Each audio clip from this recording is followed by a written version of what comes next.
এই হাদিসটির প্রেমে পড়ে গেছি, তো আপনারাও শুনে যান।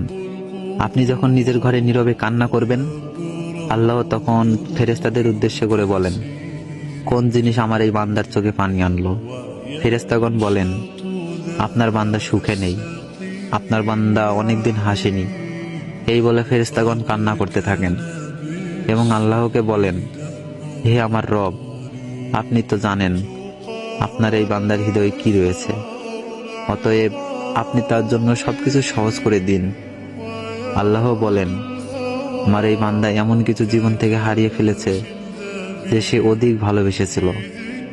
অতএব আল্লাহ বলেন, আমি শপথ করছি, আমার বান্দা যা তার জীবন থেকে হারিয়েছে তার চেয়ে উত্তম জিনিস আমি তাকে এনে দিব, যা দেখে দুনিয়া ও আখিরাতে সবাই বিস্মিত হবে।